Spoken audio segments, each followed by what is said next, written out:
But yeah. All right. So, anything else to talk about with Spider-Man? You want to go into the Amazing Spider-Man? Yeah, let's do it. All right, let's do this. So, now everyone, if you haven't seen the Amazing Spider-Man, I suggest you to click off and come back after you see the film. So, Will. So this is the 10th anniversary of Amazing Spider-Man. Of course, this is directed by Marc Webb. Of course, this is the first to star Andrew Garfield and Emma Stone, and Rhys Ifans as the Lizard, and Denis Leary as Captain Stacy. Um, Mm-hmm. um, so after the Raimi trilogy was officially done, when I think the news happened when Raimi said he was no longer going to direct it, and then we're going to get this reboot. What was your opinion on the announcement of having another reboot so early? Because that was the main talking part during this film's production. Yeah. I think at the time, I think I was just excited to have another one. Okay. Like another, Yeah. I think. Yeah, I don't think I'd have that take now. I think 4 years is not enough time to like No. cool down. But Yeah. 5 years. 5 years. 07 to 12. right. I always think that Spider-Man 3 came out in 08 for some reason. Really? Yeah, I don't know why. I just remember it. Oh my god. In 08. Yeah, I think they needed more time. Okay. But at the time, I was excited. Okay. Okay. So, my opinion. But I was done talking, so you can go ahead. Okay. Okay. Because our internet connection is unstable because of the weather, but whatever. Yeah, I had to wait and see. Feel to the film. Like I couldn't judge it. I think the trailers were very good. I think they were well edited. Like it wasn't like the Man of Steel problem where it was going to be dark, sake of dark. And I think the casting of Andrew Garfield looked great. I think he looked like Spider-Man. I think, and Mm-hmm. I think of course casting Emma Stone was really exciting. I think at the time I did saw Easy 8 in my class one day or something like that. So I was very impressed of seeing her, and I think she was really great. I think this is my first exposure to Emma Stone. I think. Because I didn't see The Help or Easy A. I think it was like afterwards of the Amazing films. Yeah. Yeah. I guess let's get into like overall thoughts. I think this movie is a very good reboot. I think it doesn't do the problematic problems of a reboot that's doing the dark tone.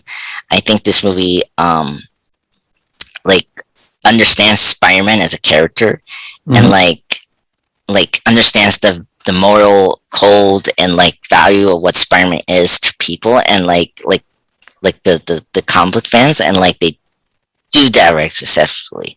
Like I like how the movie's like when he was trying to chase down Uncle Ben's killer, but when he saves the two people on the bridge, the father and son, and like he realized, okay, now I need to become a hero, and like I love that, and like it's one of the most touching scenes, and I think this is where they understand Spider-Man, and I think they really did a good job of developing more on the personal, like intimate relationships to Peter and his supporting characters more, like the girlfriend and Gwen Stacy, and a bit more with Aunt May, which I like.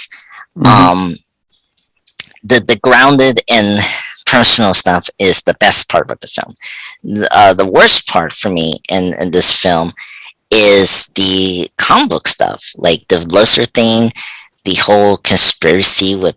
At the time, I was waiting for the sequel, how they gonna handle it. But at the time, I just didn't have an opinion with that. But Yeah. the stuff with the Lizard was very underwhelming, and I feel like the action wasn't like it wasn't gonna be Sam Raimi level, but it was decent and it was serviceable. So, what's your take on this film, Will? Yeah, I love all of the relationship stuff, like with Gwen, with Aunt May and Uncle Ben. Yes. I thought the acting in this movie is better than like any of the other Spider-Man movies. Yeah. Like as I was watching it this week, it just really struck me that like Andrew Garfield is definitely the best actor that's played Spider-Man. Yes. Like, he just gives such a great performance as Peter Parker.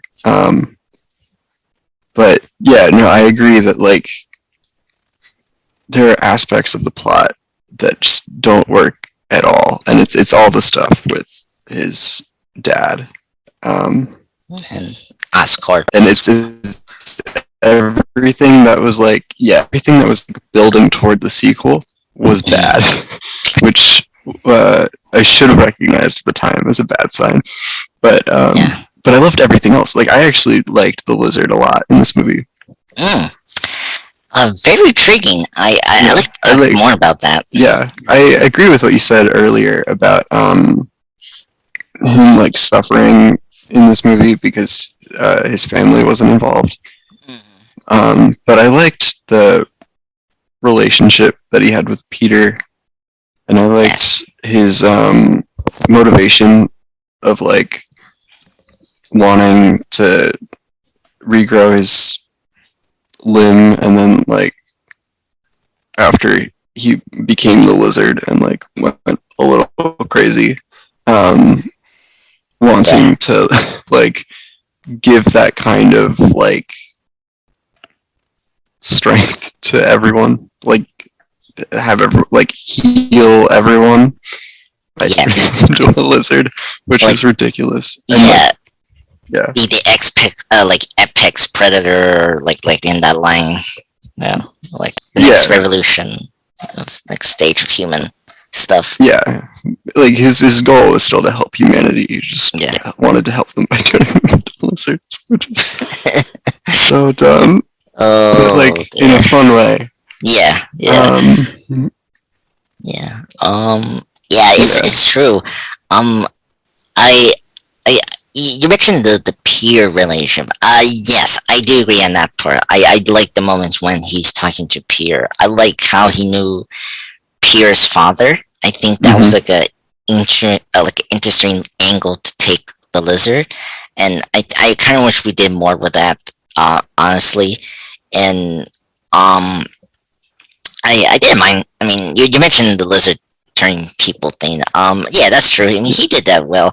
I think my problem was like I feel like he should be more menacing. I think that was my issue. Like the lizard. I mean, yes, the plots are silly, but like him as a antagonist is frightening. Like he is a scary creature. Yeah. Like he's scary in like the Emanation series, and like in Alien Spectacular, he like I feel like the sign of his the sign of the lizard is good, but like I didn't like that they did the face like identical to the actor thing. I kind of wish we kept the snack that you usually see with the lizard. The snout. Yeah. He did kind of look like Bowser from the Mario Bros. Movie. Oh, that's so funny. Yeah. Oh my god, that's I don't know. It's just me. I don't know. I didn't like how he looked in. I don't want to get into No Way Home, but like, I didn't like his design in No Way Home for some reason. I definitely preferred him in The Amazing Spider-Man. Yeah, like at least I want to give it that. Like I will say the CGI on the lizard is good in this film. I think that's probably the only place where the CGI is good. Yeah. As I was watching it, a lot of it has not aged well. No, even small stuff, like when glass breaks. Yeah. But yeah, the lizard. It feels like all of the budget went into making the lizard look good. Yeah. Yeah. Well, not exactly. I think New York felt more New York here than the Raimi films. I think they spent a lot of money to create the New York streets, and like it felt New Yeah, York. I don't know. The Raimi films visit more New York locations, so they like that Yeah, makes them feel like they're set in New York. But I do agree that the like lighting and atmosphere of this movie feels more New York. yeah, Um, yeah. I guess the thing about this movie, I kind of like before the Homecoming. It feels smaller. mhm. Like I like that it's not like this huge comic book like Dragon Geneva kind of film like the Raimi films were. I like it was small scale until we got into the lizard blood. I felt like it was like Batman Begins, but Mhm. like imagine if Ra's al Ghul wants to turn people like the people of Gotham into ninjas or scarecrows. I just think it went too far with that. Yeah, I yeah, and I guess the reason I will like disagree on the budget, I think they did a good job of making the swinging of Spider-Man good. Like, I feel like the rate. Oh, yeah. Oh, you disagree on that? No, Okay, no, I agree. I agree. okay. That was another thing that I noticed while I was watching it. I was like, the swinging in this is great. Yeah. Oh my Um, god, I love it. The final shot is my favorite. Spider-Man. mm, Just him slowing down. Like, of course, it was in 3D at the time. right, yeah. But it was just it reminded me of like the John Romita like panel. Like it reminded me of that. Hmm. I will say I guess let's kind of get into discussion of the Spider-Man suit. This is before the MCU when we get like the variety of suits. Hmm. What was your opinion on this new suit that the Amazing Team did? Like, I kind of like it initially. There's things I do not care for, but what's your Yeah, opinion on this new suit? I'm yeah. kind of curious. They perfected it in the Amazing Spider-Man 2. Yes. But yeah, no, I really liked the like proportions of everything. Yeah. I hated the yellow eyes, Yeah. and Yeah, that's my problem. the spider like logo being long looked kind of weird. But I get that they wanted to differentiate it from Maguire. Yeah. I kind of wish they did the smaller one, like or maybe like a like I don't know, like yeah, the Spider-Man logo is always lawn ever since what the John Romita senior days, and like Hmm. it's I mean I don't know. Yeah. Yeah, yeah. I agree with you. I didn't like we didn't have like the strap belt he usually had before the Amazing Spider-Man 2. I felt that was kind of weird to remove it because he had too much blood in like Okay.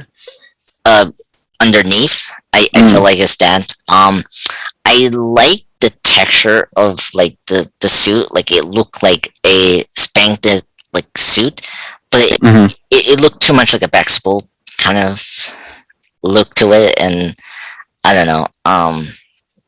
I will say one thing I do like is the web shooters. I think that was a good. Yeah. Like I really dug the like little circle and like you Hmm. see the red light pumps like activate. Like it was so cool. Yeah.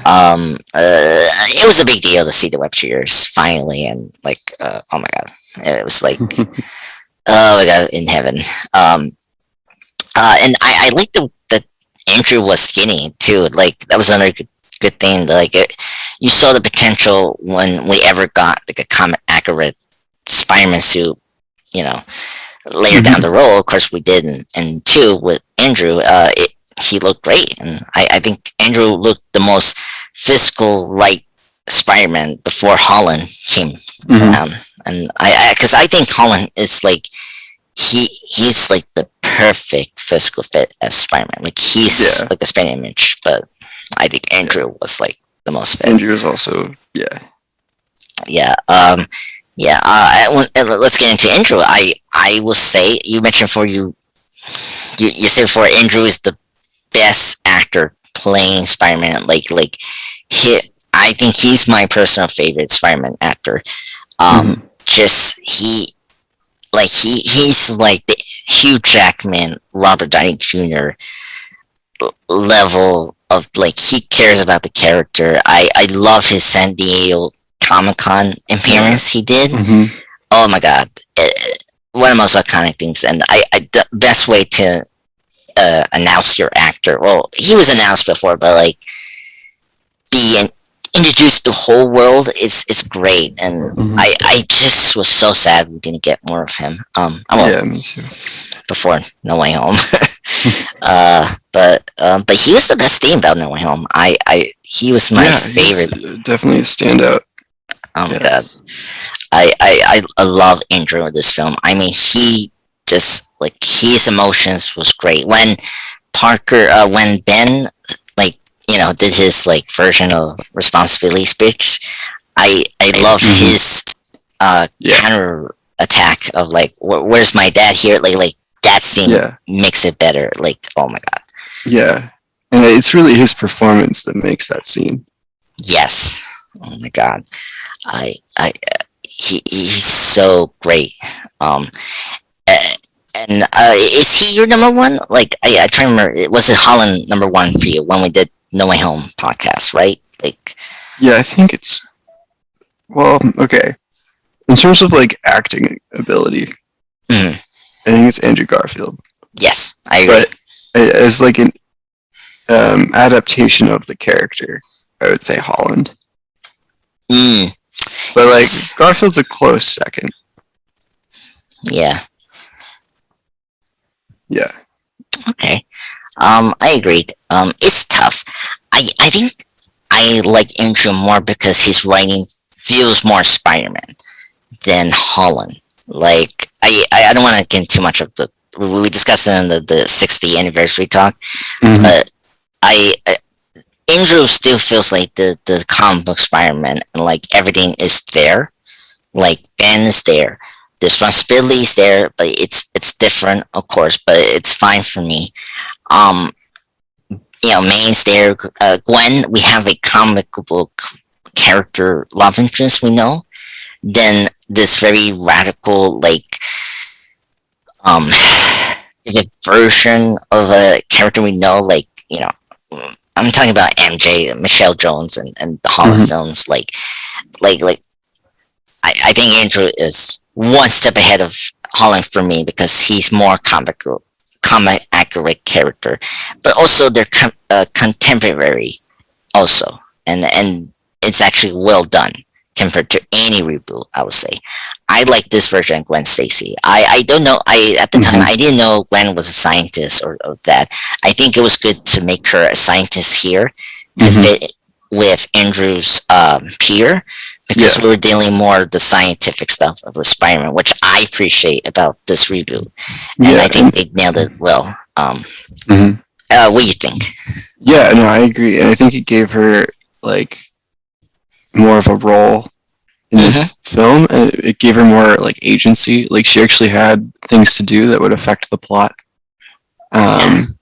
She wasn't just like a damsel in distress.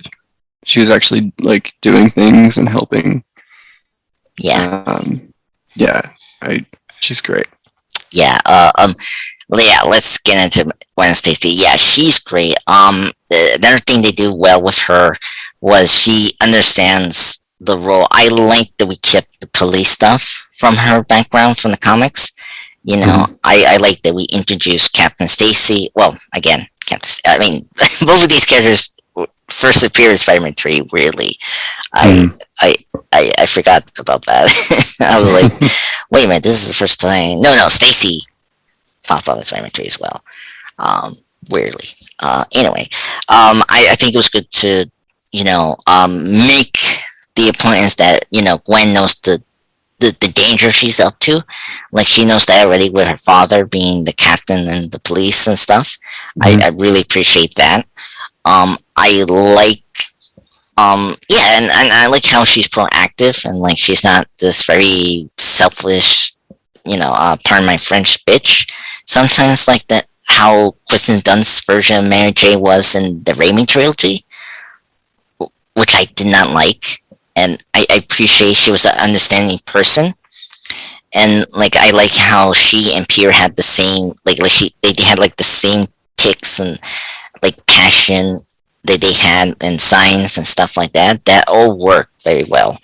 Mm-hmm. Um, yeah, and I was shocked that finding out that Emma Stone, like her color was actually blonde, and because like, did you have the time like, did you have conversations with your friends like? It was weird that because at the time of this movie, she was a redhead, and she could have been a good Mary J as well. I did want to bring Yeah, that up, like yeah, she could have been. yeah, and it's so funny how just her turning into blonde just made it all work, which is Mm-hmm. great. But yeah, she's amazing. She's my favorite comic book love interest in any live action movies after Tony and Pepper and Steve and Peggy. Um, and Okay.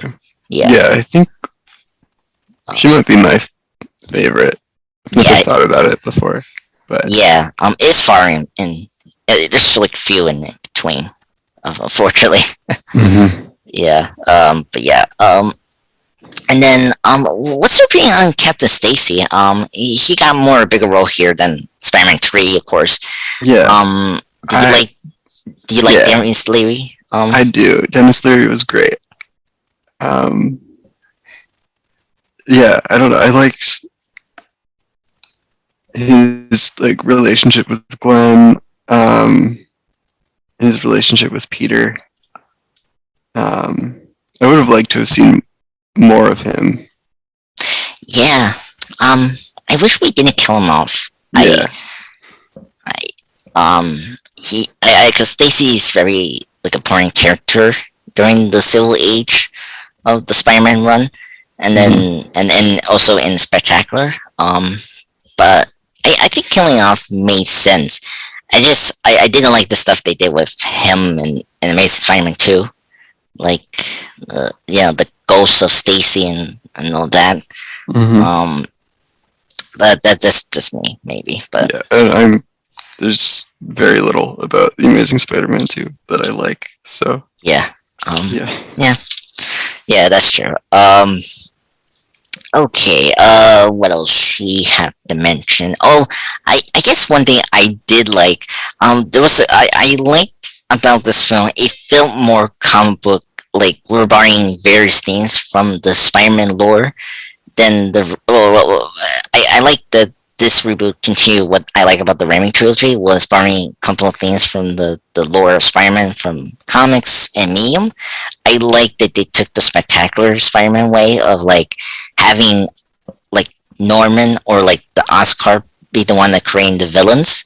I liked that idea initially, um, until Mm-hmm. obviously, I didn't mind it. I just wish we didn't focus on it as like a expanded universe. I just wish we just kept it small and like say, okay, like Norman needs to defeat Spider-Man, and it was different from Spectacular, where Tombstone was the big man, as he was referring in that show.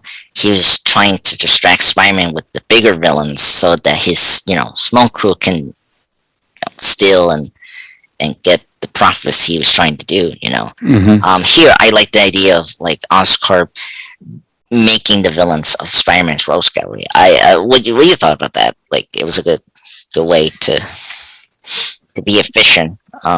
Yeah, no, I thought it was good. I liked the like genetic engineering um twist on like the origin for Spider-Man and a lot of his rogues gallery, because Yes. they are all like animal themed, and then it goes along with like with the original Spider-Man origin.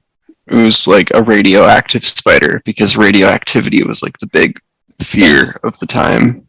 Ooh, that's And true. then like 2012, there's a lot of like fear mongering around genetic engineering and that kind of thing. So it was like a modernization of that. I thought it Yeah. worked really well. Oh, that's true. That's a good point. Because in the Raimi trilogy, it was like a genetically inspired, right? Yeah, it's the same thing. Okay, They really doubled down on it for the Amazing Spider-Man films, and I thought it worked really well. that's true. I like it too. I just wish. I think we can get into now the villain plot because I think one of my main issues with both film series um is that the villains were way too fantastical for these grounded films that they're trying to do, and I I feel like maybe we shouldn't have more grounded villains like Vulture and Mysterio were in the Holland MCU films. Mm-hmm. I because I like the Lizard and Electro. I think they were good potential main villains, but in hindsight, I feel like they were way too fantastical for these films and what they're trying to do.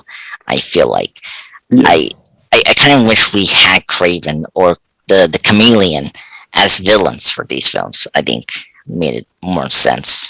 But Yeah, no, I uh, agree. And like I think you can justify the lizard because it's the same like yes, science as the spider. But yes, no, Electro definitely. I mean, again, like yeah, the Amazing Spider-Man 2 took so many wrong turns. yeah. So many run turns. I because you mentioned the peer and like at least the lizard, the relationship with the hero and villain makes sense.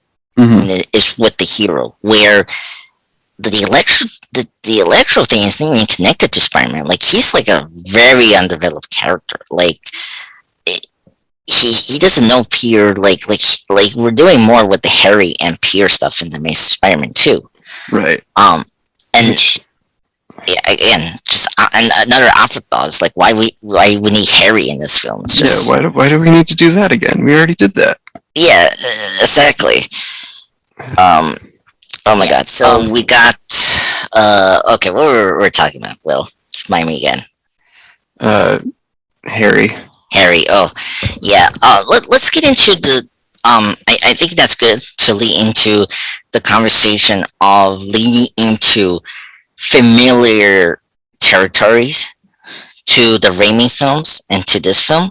Mm-hmm. I think the biggest letdown with these films is that obviously they rebooted too early, but I feel like they lean too far to like the extreme measures of trying to be different, but then they have these weird coincidences of familiar scenes or setups that Raimi did. Like, yeah, you mentioned Harry. I I mean Harry. The setup of Harry was afterthought. I wish they had Harry here. You know, like Harry is a important character. To set up him as the second Goblin. Yeah. Like I don't have the problem of having Harry become the first Goblin over Dorman because we did that twice. In the '90s show, Hobgoblin was the first Goblin. The Spectacular Spider-Man, the Green Goblin was a mystery, but it was Harry was the one that was the Green Goblin in that universe. So I just don't know where is that logic in not having Harry here in this movie. So have him in the sequels just didn't make sense. Yeah. Feels like from a production perspective, they made this first movie and then they're like, oh great, like we've got a successful Spider-Man franchise on our hands. Let's cram everything we want to do into the second one. Yeah, I know. Oh my and god. it just exploded. I mean, far worse than Spider-Man 3. Like, yeah.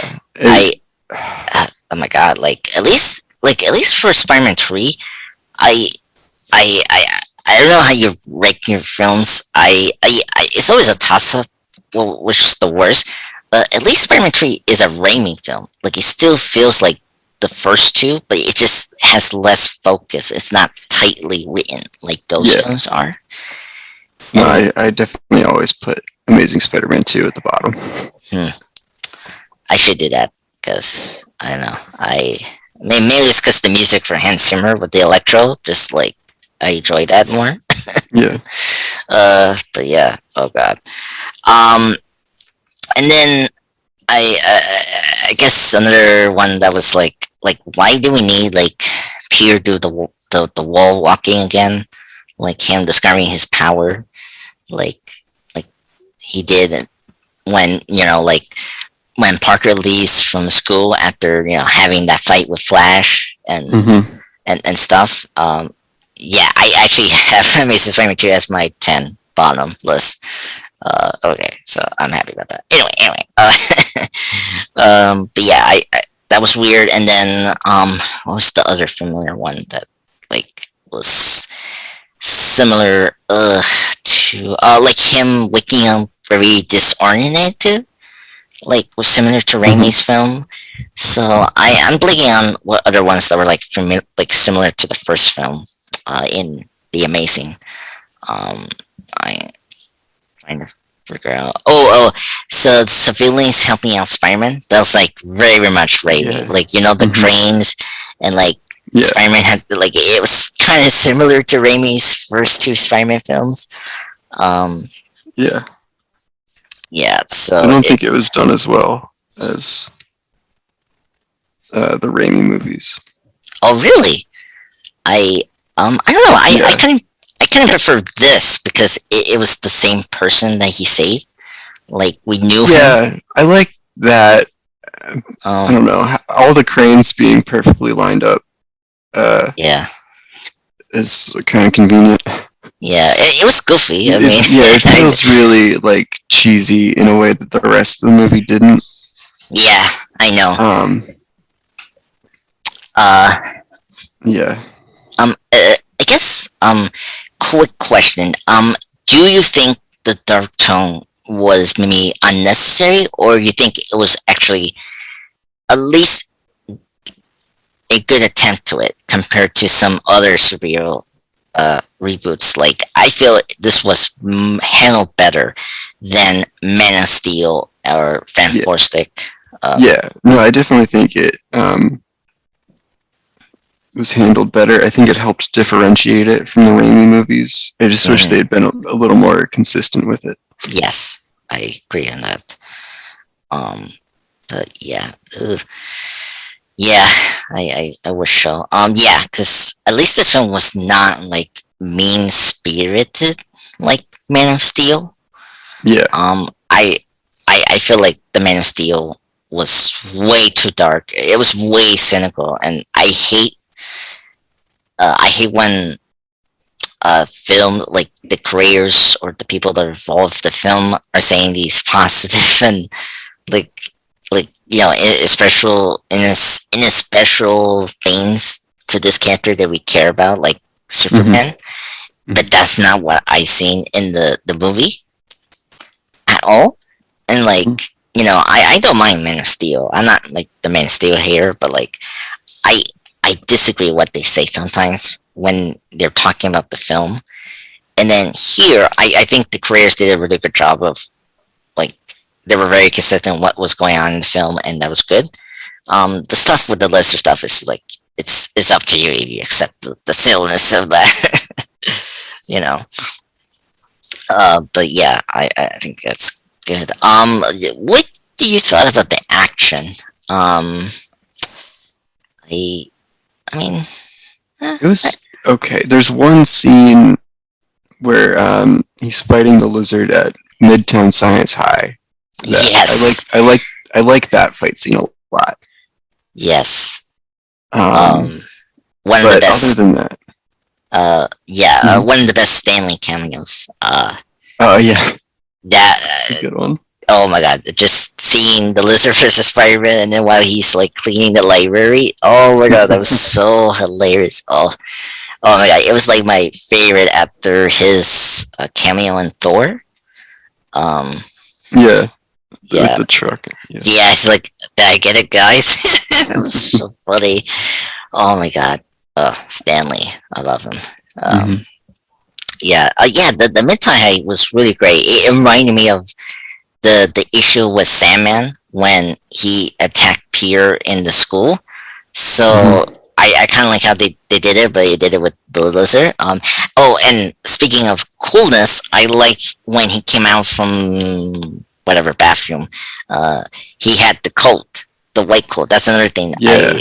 uh that I don't like about this version of the lizard or No Way Home is like he needs the coat. Like that, Yeah. He wears it a few times. It just gets ripped off when he grows. yeah, that's true. Yeah, But yeah, no, I do like when it's just like a giant lizard man wearing a coat. yeah, It's a good visual. yeah. Like, And it reminds you that he's still like intelligent under there. yes, I don't get it. Like, I want to see his purple pants. Like, I remember that as a kid. I mean, I want that. Come on. Anyway, I'm just saying, as a as a lizard fan, I feel like you need because he just looks more like Croc, but like even Croc has clothes. Like I don't just Killer Croc. What I'm saying, but it's just yeah. What else? We do have to mention Sally Field as Ant-Man. Ant-Man. Uh, I like her. I think she's not my favorite. I think the one from the Raimis she's my favorite from as portrayal of Aunt May. But I think Sally Field is second. I think she was really great as Aunt May. I think she has more stuff to do in the second film, and I like her there as well. Um, Yeah. yeah. I like the casting here. They did a really good casting here. I like Martin Sheen as Uncle Ben. I think he was a good pick. And Yeah. I know we discussed about the responsibility speech. I don't mind it. I think it you know I think the speech makes sense. I at least Yeah. and I like we like make that as like a recurring theme until he hears the phone call that as a payoff Yeah. where it was left off. So I like the speech what he was doing and what he was trying to tell Pierre. But it is kind of weird not to say the great power Yeah. comes Yeah. It feels like they wanted to say that, and then they were like, "But we don't want to like retread that, so we're gonna phrase it differently." But then when they phrased it differently, it was like when you have to hit a word limit, so you start like adding different phrases to Excuse me. your Yes. sentences. You know, Yeah. is too long. Yeah. I think you should say you should have a obligation to hold what responsibility your responsibility. I think that is a good way to say that great power comes with responsibility. I think. I don't know. Yeah, I agree. It was way too long, and you know, just it was just a little clunky as usual. And then what else? I guess what else we haven't discussed about this film? I'm looking at it now. Do you want to talk about the setup with the family and um the potential, or you want to say that for the sequel? Because I mean, I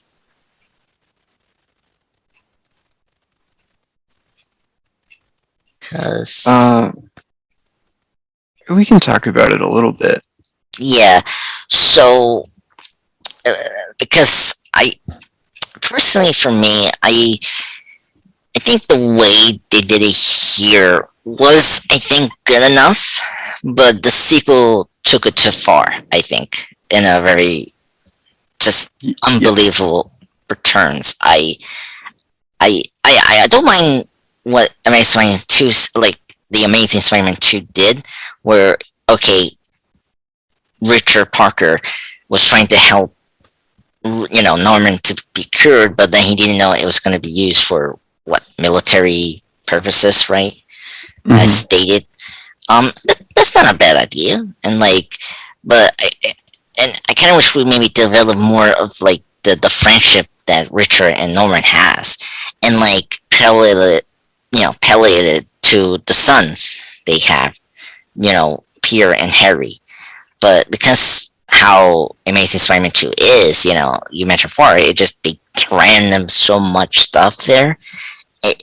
So many undeveloped plot points just doesn't get the attention it should have, right? And but I think the way we handled the mystery and all that is good in this first film. I did not like how Peter convenient sees the symbols that he knows from his father notes to the guy who's like a lackey to Norman Osborn. And then when it was dropped to the floor during the tour of the Oscorp building. I'm trying to find the character's name. I forget. What you're talking about. He's a major character. I just where See. Penn Killer. Not the gentleman. Not the gentleman. He was listed here somewhere. You're talking about the one that's played by Irrfan Khan, right? Yes. Yeah, the Oscars executive. He was Connor's superior. So when he dropped his folder and then like that, I did not need. I think that was way too convenient. But it wasn't as bad as Man of Steel, like how Superman finds out about the alien ship. So it was less convenient, but but overall, I think this film was really great. I think there was so much potential, but unfortunately, that didn't happen. I guess I have a question. If these films were successful, if we didn't have, two being very lukewarm, do you think that Andrew was he was maybe able to enter in the MCU? If there was ever a plan to put the Spider-Man character in the MCU before that ever happened? Yeah, I think he would have fit in very well, especially at the time. And then I know there was plans. There was a plan. They wanted to put Oscorp Tower in the New York skyline during the Avengers. Yes. And they were in talks with Sony to do that. And it didn't happen. It was weird. Yeah. Apparently, they say they couldn't add it into it because all the VFX or whatever was done. And it's you can add in the thing right away. It's not so much money to put a building there, right? I didn't understand that. And then if we have Andrew as Spider-Man, you think it could be possible to have him be in the Avengers Age of Ultron final scene because Josh mentioned how it was Captain Marvel was there, and originally the lineup was supposed to be the new team with Vision, Scarlet Witch, Captain Marvel apparently, and Spider-Man. Do you think that could be Andrew there or a different actor maybe? But at the time it was 2015. Yeah, it's weird because the weird thing that the deal happened in 2015. That's the thing people don't understand, that the deal happened in 2015 before Age of Ultron. Yeah, it probably would have been a different actor. Just because they already knew that the second movie hadn't done well, and they were in discussions with Marvel Studios about rebooting it within the MCU. Yeah. Oh man, I'm excited for talking about the Sony hack. And it makes me into wild things I heard since. Like apparently, did you know that I don't know? We mentioned in No Way Home. Like I don't know. So the reason Zendaya's MJ throwing the bread like was like a reference to apparently this crazy rumor of Pascal or someone throwing a sandwich at someone. Yep. Yep. Oh my god. Oh my god. When we get to two, we need to bring that up because that was one of the most funniest like Sony hack like gossip thing ever come from a hacking reach. Oh my god, it's crazy. But yeah. Yeah, any more thoughts on the Amazing Spider-Man? I think we covered everything for this film. Covered a lot. Yeah. This film is like this film is very long. It's like 2 hours. Like it's 136 minutes. Like they have a lot to do here. I personally think they should have maybe cut some things in favor of me developing more on Connor's character development. And I will say there were missed opportunities or weird contradictions in this film that was weird. Like Denis Leary, Captain Stacy. Like first he was talking to Peter in the police station where Peter was trying to tell him that Connors is doing something bad, and he, afterwards told his one of his workers to check on Connors. But then we get this like very typical superhero like like this one man comp doesn't like the hero, so he's doing the task force thing, like that scenario, and like that came out of nowhere, and then when we get into Connors, like I wish we develop more of Kirk Connors, and this is the same thing that's going to happen in 2 when we discuss this, is the deleted scenes. I wish they kept the deleted scene of him when he was going to the jail talking to his son. I really like that deleted scene. I feel like that was very important to show it was similar how Richard was doing to Peter, and it was apparently so much on Connor. Like I don't understand why they cut that. It's just I just wish we develop more Kirk Connors, because there's things about him that is very interesting and like it's very classic Spider-Man villain, and in a good way than what happened with Spider-Man 3 with Venom and Sandman and all that, right? But it's so undercooked because the Venom plot is just so too fantastical, I feel like, and not too like it's not grounded in the way the film is. I feel like that's the drawing part about the third act. So, but yeah. Anyway, any more thoughts after that point? Any more thoughts? I think I'm all right. I think I've said everything that I had to say about the movie. That's cool. Well, we're this is the last day for us to do a podcast on January, so next week is going to be February, which is crazy. Yeah. So what do you want to do next, buddy? You want to do? I mentioned Spider-Man, the first Raimi film. Do you want to do that as the next podcast, or do you want to do something else?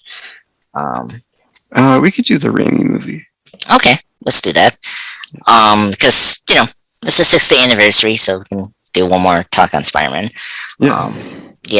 Very curious about your thoughts on that film. I think it'd be very cool. So thank you, Will, for joining me today for this very snowy Friday. Yeah, thanks for having me. Yeah. So everyone, thank you for joining us for this spectacular podcast. I hope you guys enjoyed this discussion on Spider-Man's 60th anniversary talk and the amazing Spider-Man 10th anniversary talk. Me and Will be back for next Sunday for the first Raimi Spider-Man film. Have a good weekend, you guys.